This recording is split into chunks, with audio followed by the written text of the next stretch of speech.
If an ordinary stone bench in a cemetery could make anyone who sat on it vanish forever, would you dare to try?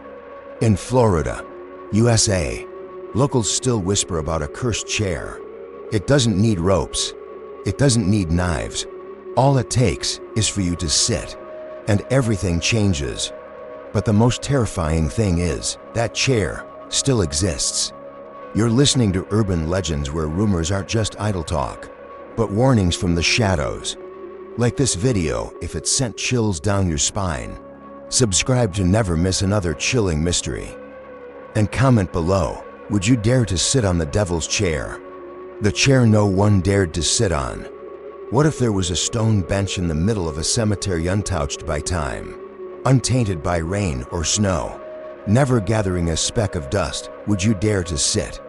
In 1996, in the quiet outskirts of Winter Haven, Florida, there stood a small graveyard known as Casa Daga Memorial Cemetery.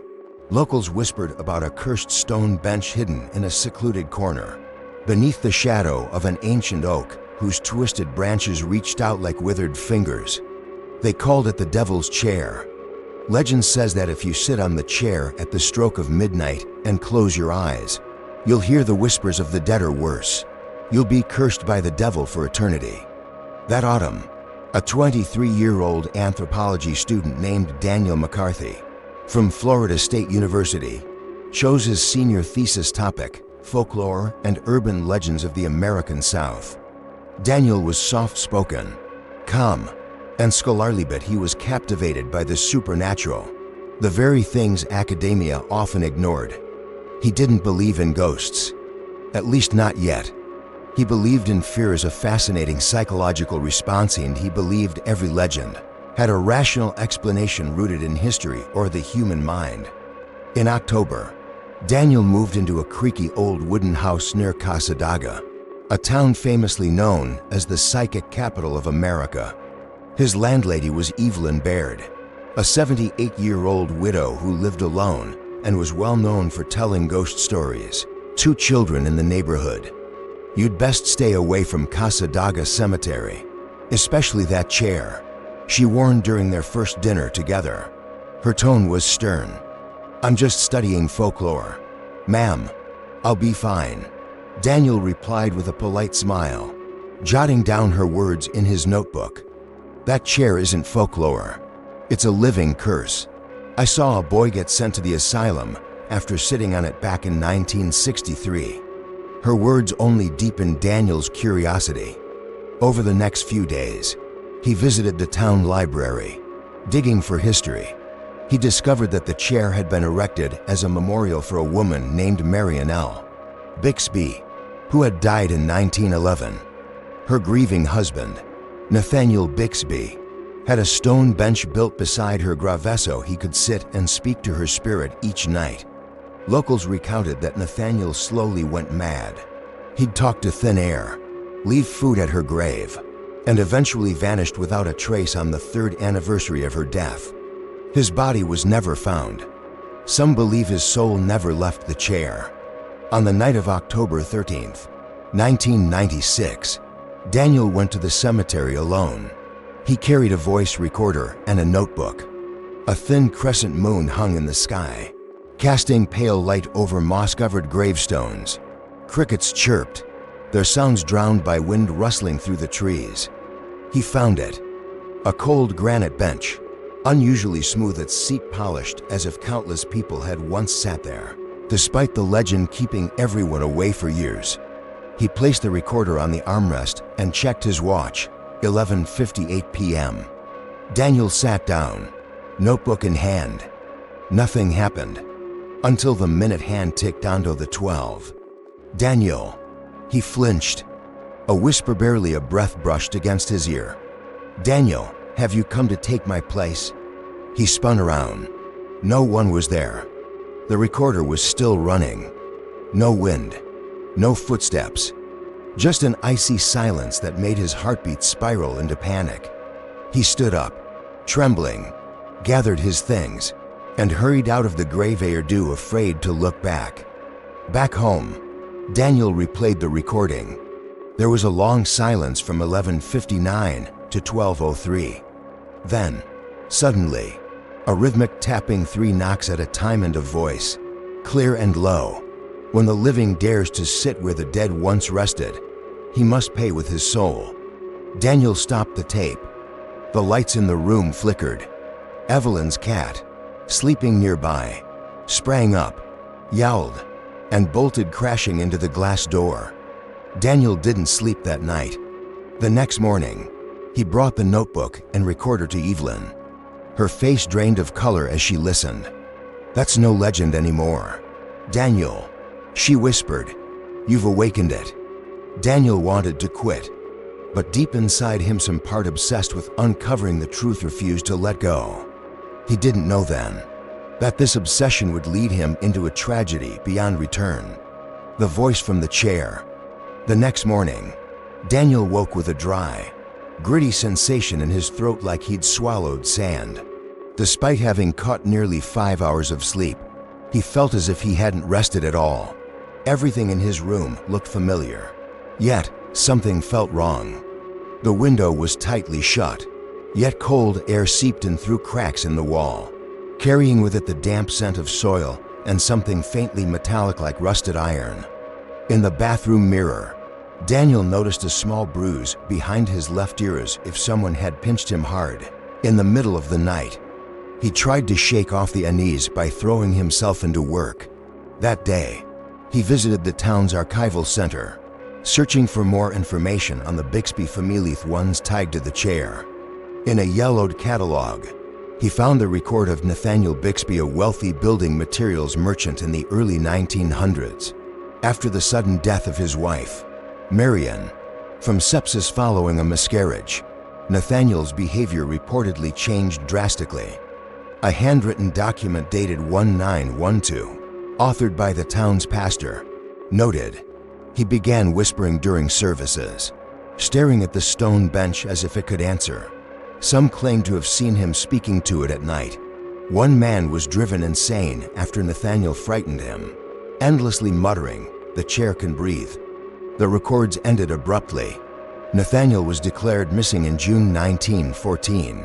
No funeral, no death certificate. No one had seen him in his final days. The more Daniel read, the more his stomach twisted with unease.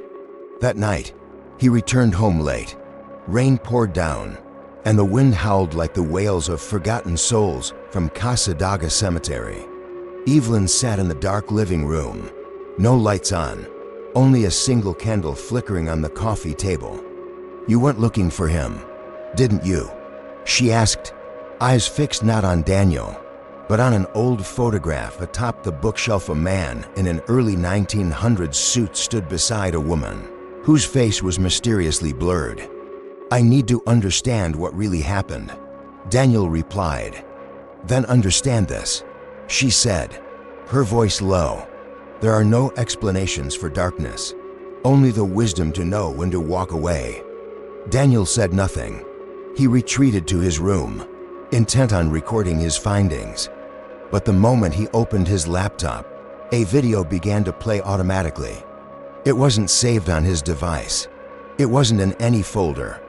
The footage was grainy night vision pointed directly at the stone chair in the cemetery. The camera was still. For the first 20 seconds, nothing happened. Then, a smudged black figure drifted across the screen slant, shapeless. And then came a voice, clear, close, like a breath against the nape of his neck. "You sat. You heard. You will be next." The screen went black. When Daniel reopened it, the video was gone. That night, he dreamed. He saw himself sitting on the stone chair, surrounded by an endless void. Opposite him sat a woman in a white dress, her long hair covering her face. Beside her was an empty cradle. Daniel asked, "Are you Marion?" The woman raised her head. Her eyes were voids, black and lightless. "The child still waits, but he won't let me take it."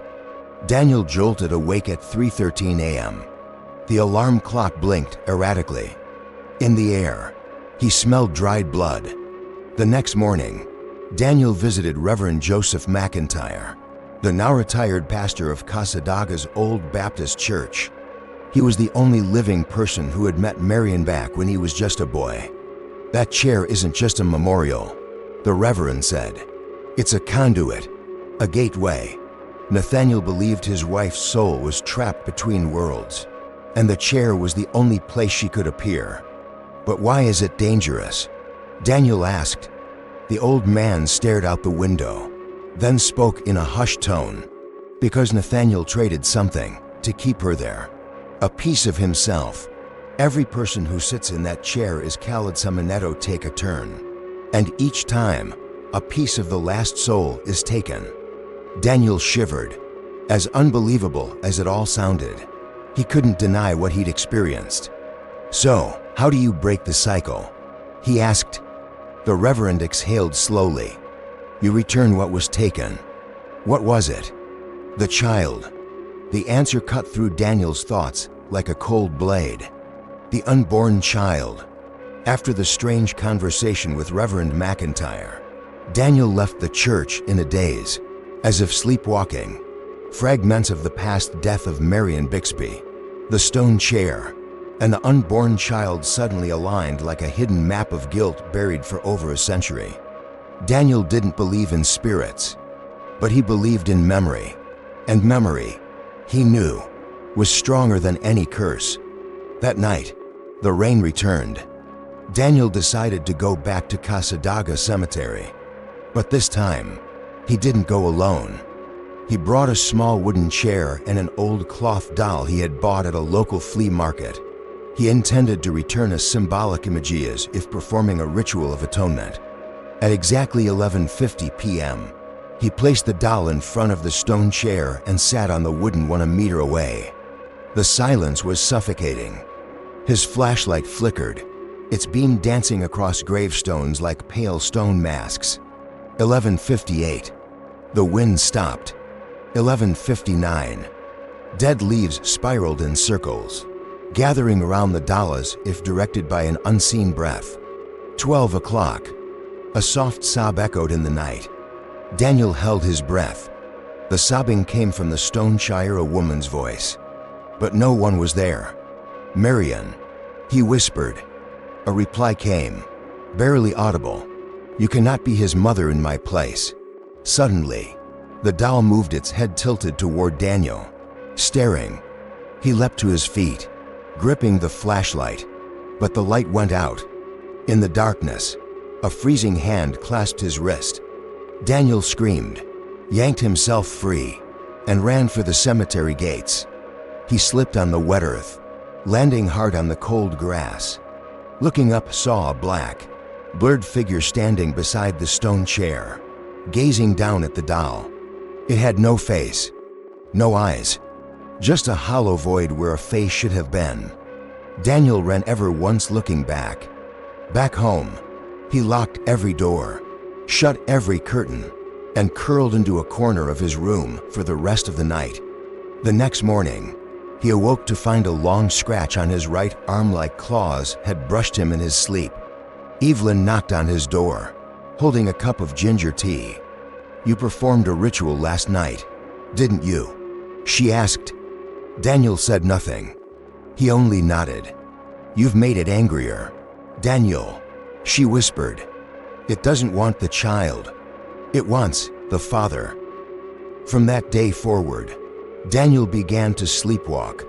Evelyn said that every night, at exactly 3 a.m., she heard footsteps in the hallway, his door opening. Then Daniel would stand silently in the dark, eyes wide open, lips muttering in a strange language she didn't recognize. "You've been marked," she told him one afternoon, just before the rain came again. Daniel stared at her. His eyes were bloodshot. His voice had changed. "I have to sit on it again. It's still waiting." "No, you mustn't," Evelyn cried out. "If you sit on it a second time, you won't be yourself anymore." But Daniel didn't listen. Something in his subconscious was being pulled, a deadly attraction to the chair, as if it were calling his name through wind, through rain, through every dream and every shadow. He began to lose track of time. One morning, he found himself standing at the cemetery gates with no memory of how he got there. Another time, he woke with Mudcake Chushi's journal open to a blank page containing only one sentence, scribbled in uneven handwriting. The chair needs someone. The chair needs someone. The chair needs someone. Daniel didn't write that. He was sure of it. And then, one night Evelyn couldn't find Daniel anymore. His room was untouched. Everything was in its place, except for the wooden chair. It was gone. Evelyn called the police. They searched the cemetery grounds for 3 days. On the morning of the 4th day, they found the wooden chair shattered into a thicket, and next to it, Daniel's journal. The final page read, "I saw him. Nathaniel. He never left. He is part of the chair. And now it's my turn." The replacement. After Daniel vanished, a silent dread settled over the town of Casadaga. Locals, long familiar with eerie folklore, now had a new testament to the legend. Or rather, a man who once lived, now missing, because of the stone chair. The police found no body, no blood, no signs of struggle, only the shattered wooden chair and Daniel's journal. They ruled it a voluntary disappearance due to psychological distress. Only Evelyn knew the darker truth. She confided in the only other person who still believed, Reverend McIntyre. He sat on it again. She sat on a cold, rainy afternoon as they stood some 10 meters from the stone bench. But this time, he didn't come back. "That chair isn't just stone," the Reverend replied, eyes distant. "It's sealed memory, crushed identity. It doesn't take your life, it takes yourself." 2 days later, strange things began to happen. On the night of October 27th, a 10-year-old boy named Caleb, who lived near the cemetery, suddenly sat up in bed pale as death, eyes wide as if hypnotized. He said, "He's not him anymore. He's become him." His terrified family rushed him to the hospital. There, Caleb remained in a delirious state for 3 days, whispering over and over, "The chair needs sitting. The chair needs sitting. The chair needs sitting." Doctors couldn't explain it. Meanwhile, at Casadaga's old church, Reverend McIntyre discovered a letter tucked inside a Bible box, unsigned, the handwriting frantic. It was from Daniel. "If anyone finds this, please don't let anyone else sit on the chair. It didn't just trap me. It's using me as bait. I can see I am the chair. I am Nathaniel. I am those who sat before. Every time someone sits, we open our eyes." At the bottom of the letter was a drawing of the stone bench. But the seat wasn't empty. Charcoal black hands were reaching outward from within. Alarmed, the Reverend rushed to the cemetery with Mila Jensen, a documentary filmmaker from Tallahassee who had come to document the so-called living legend. They arrived near dusk. The sun was retreating behind the trees. The stone chair stood just as all white gold, untouched and strangely clean. No rainwater, no dust. Mila stepped closer and reached out to touch the chair. Immediately, she jerked her hand back, face pale. "Something grabbed me," she said, trembling. The Reverend muttered a prayer, then poured holy water over the seat. It sizzled, evaporating on contact, hissing like hot iron plunged into ice. "It's no longer stone," he whispered. "It's parasitic, feeding on our presence." That night, Mila left town without a word. Later, Evelyn received a package, a USB drive from Mila labeled, "Don't watch at night." Inside was a 45-second handheld video, footage of the chair at twilight. All appeared normal until the 38th second. Then, a face appeared, faint, bone pale, eyes hollow and black, rising up from the seat. Just for a blink, then gone. There were no effects, no edits. After that, Evelyn forbade anyone from approaching the back end of the cemetery. But warnings couldn't stop curiosity. On the night of October 30, All Hallows Eve, 3 high school students dared each other to sit on the chair at midnight and record a TikTok, only to came back the Thurjays Holloway as never seen again. Police arrived. They searched. They issued another missing person report. But Evelyn knew, and she began to write everything down. In her journal, she wrote, "The chair doesn't need someone to sit anymore. It has learned to stand. The chair that left the graveyard." After the night Jace Holloway disappeared, the residents near Casadaga Cemetery began noticing strange, recurring phenomena. Windows found open in the morning thought they clearly remembered locking them. The sound of chairs dragging across wooden floors at 3 a.m., even in empty homes. Circular stains like marks left by chair legs appearing on floors, ceilings, even bedroom doors. Some of the elderly began quietly moving away from town.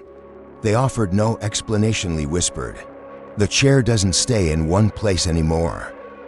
In November 1996, Rachel Nguyen, a freelance journalist from Orlando, received an anonymous email from a masked address. It contained a single sentence: "You seek truth. Look for the devil's chair. Someone is still alive, but dead inside." Attached was a grainy black and white video clip. It showed Daniel McCarthy, sitting motionless on the stone chair. His face was blank, eyes wide open but unblinking. And in the final frame, his lips moved, as if whispering something. Rachel had covered bizarre legends across the Deep South, but nothing had ever disturbed her like this. She sought out Evelyn. By then, the old woman was frail, plagued by insomnia, often seen muttering to herself. But when Rachel mentioned Daniel, her eyes suddenly cleared. "You're not here to write a story," Evelyn said. "You're here to record a final warning." Rachel recorded the entire conversation. That chair, it started as a grieving man's attempt to hold onto his wife. But he didn't realize that grief is a bridge. And demons, they're always looking for bridges. "Did Nathaniel make a pact?" Rachel asked. "No," Evelyn whispered, "but he wanted to. And sometimes, if you want something badly enough, the devil doesn't need your permission." Rachel asked about Daniel. Evelyn fell silent. Then she retrieved an old tin box from a cupboard. Inside was a fragment of carved stone, with a pattern identical to the chair's surface. This was the piece Daniel chipped off, she said. He thought breaking it would sever the link. But no, he only triggered its silent rage. Rachel decided to visit the cemetery alone by daylight. She arrived at 11 a.m., camera and notes in hand. The chair was still there, but something was off. The earth around it appeared sunken, as if drawn inward. No grass grew within a 2-meter radius. Rachel didn't sit. She filmed, took photos. As she turned to leave, she noticed something chilling. On the chair's surface, there were faint indentations, not the marks of someone sitting, but of 2 hands pressing down, as if someone was trying to stand up. That night, back in Orlando, Rachel reviewed her footage. Then she saw it. In 5 frames between 2 camera pans, a figure appeared, seated on the chair. No movement, not visible to the naked eye. But there, on video, she zoomed in. The face was unclear, but the clothing, a white shirt and khaki pants matched Daniel's graduation photo, displayed at the FSU campus dormitory. Rachel prepared to write the article, but every night, at 3:13 a.m., her computer would turn on by itself, displaying a black screen with white text. "It's not for writing, it's for listening." She shut it down, removed the CMOS battery, switched machines. The message still came. She stopped writing, but the chair did not stop. The following week, at a diner 30 miles from Casadaga, a janitor reported seeing a stone chair in the basement corner after every shift. The manager found nothing, but 4 staff members quit. claiming they heard whispers coming from the walls. One of them, Jesse Dobbins, was admitted to a psychiatric facility after screaming during a night shift. "It's coming closer every day." Authorities gave no official statement, but Rachel knew the chair was no longer confined to the cemetery. It was moving, not physically, but through memory, thought, and attention. Anyone who knew about it, thought about it, or wrote about it opened a doorway. And one day, it might be sitting inside your own home. The devil's chair isn't waiting anymore. It's searching. The chair inside your mind. Rachel Nguyen was no longer a journalist.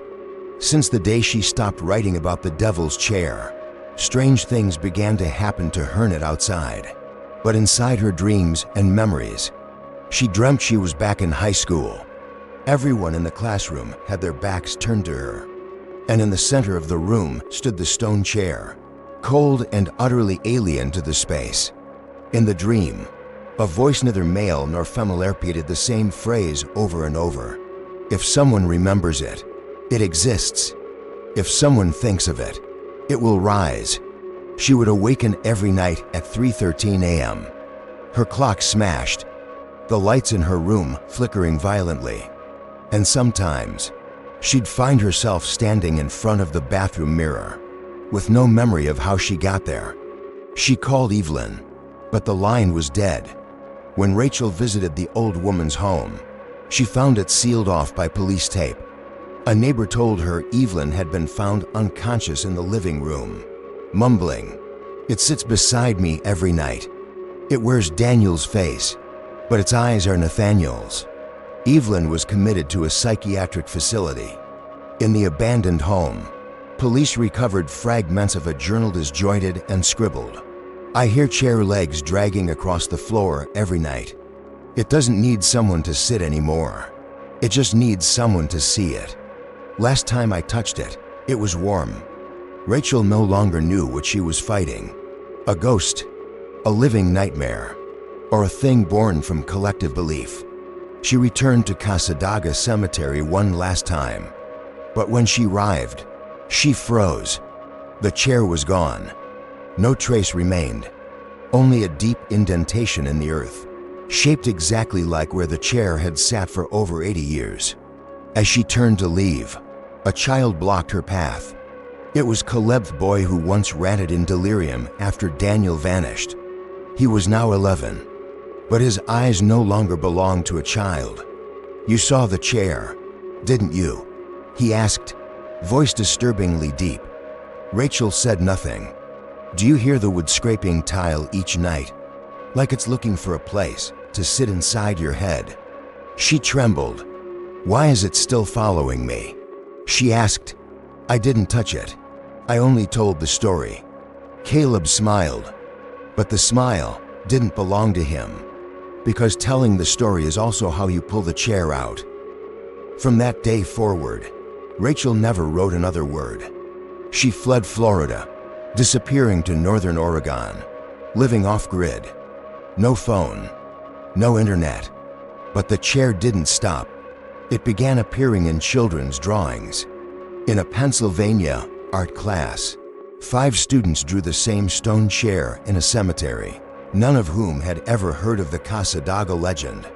A preschool teacher in Texas reported that every time she ran her lesson slideshow, one slide would flicker, showing a figure seated on a stone chair, eyes black and hollow. On Reddit forums, users began sharing repeating dreams. They sat on an unknown stone chair, and when they stood up, they were no longer themselves. One post read, "I woke up in the middle of the night. That chair was in my living room. But by morning, it was gone. I asked my wife. She said I'd been sitting on it all night, not speaking, eyes wide open." During a live stream gaming session, a popular streamer stopped mid-sentence. He went still, eyes open, unblinking. Viewers swore they heard the sound of wood creaking, though no one moved in the room. Comments flooded in. "The chair is online. It's not in the graveyard anymore. It's wherever someone looks." At a psychiatric hospital in Florida, a nameless man was admitted. No ID, no memory, but whenever someone asked, "Who are you?" he gave only one reply: "I'm the last one who sat. Now, it's your turn." You don't need to sit on the chair to let it in. You only need to imagine it. And now, you already have. The chair doesn't need wood to exist. In 1997, nearly a year after the disappearance of Daniel McCarthy, all records related to the chair were sealed in Casadaga's city archive. Documents like Nathaniel's letters, Daniel's audio recordings, and Evelyn's journals were marked sensitive material not for public release. But what's locked in a filing cabinet can't stop a memory from spreading. The chair no longer needed to exist in physical form.